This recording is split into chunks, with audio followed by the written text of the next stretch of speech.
Welcome back on this Monday morning. Today is National Pet Fire Safety Day, and with us we have Drew St. John from the Cape Girardeau Fire Department. How are you doing this morning? I'm doing well. I'm doing very well. Wonderful. So obviously fires are something that we never want to happen, and it's normally something that is pretty unexpected. And I would assume that our first thought if we are in that situation is probably to get you and your family out of the house or wherever it is. But what about our pets? When it comes to our animals, those are pretty much like children for some people. Right. How can we keep them safe? Well, pets tend to be something that gets overlooked sometimes. So we want to make sure that, like you said, they are part of people's families. Generally, that's how they look at them. So as we're making that escape, we want to try, if we can, to grab the pets on our way out. Don't wait around. Don't go looking for them. But if you can get them on the way out, some other things that you can do is, have those things ready to go, like the leashes. Make sure the dogs have collars. Make them a part of your escape plan. We always recommend that every family practice escape plans in the event that they have a fire or some sort of emergency.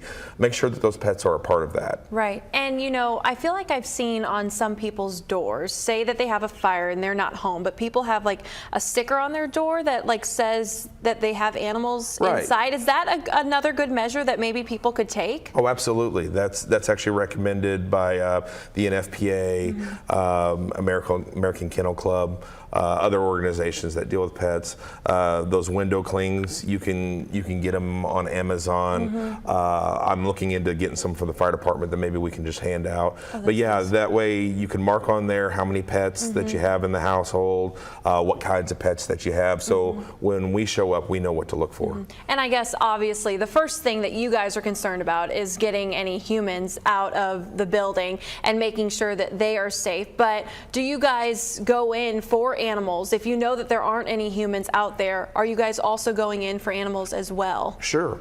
And that's the one thing about having that sticker on the window. That way, like I said, we know what we're looking for.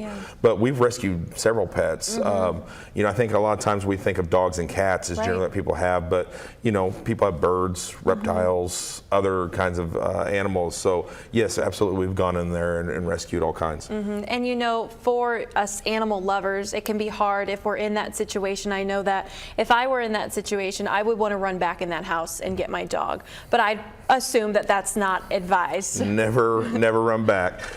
Get yourself and your family out of the structure. If you can holler for the pet to come, that's why we also recommend that you train your pets to come to your voice.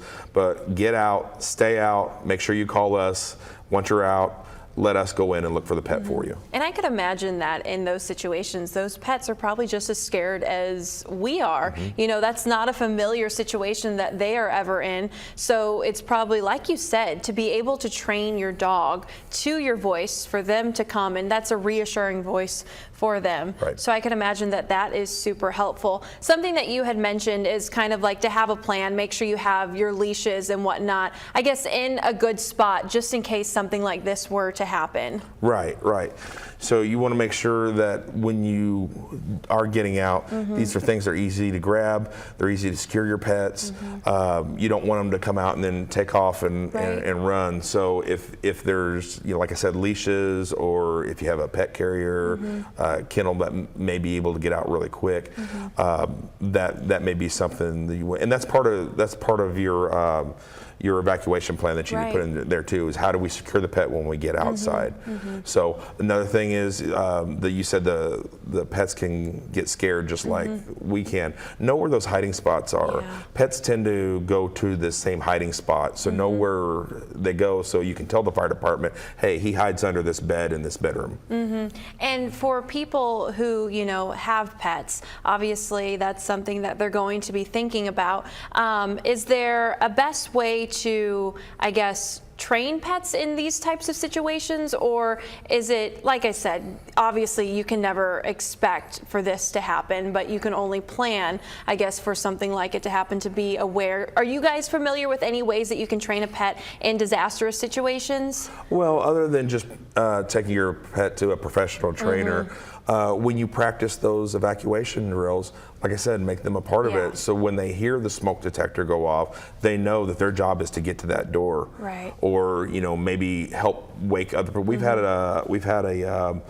a few fires here in town. I can think of one just in the last year where the pet woke up the owner. Oh, wow. So the pet was the one that actually got the owner out. That's impressive, and I feel like this is a good reminder for people to go ahead and look at those evacuation plans and have them in place, and not just for your pets but also for yourself, and to keep you safe as well. Well, thank you so much for joining us on this Monday morning. We do appreciate it. We'll be back in just a bit.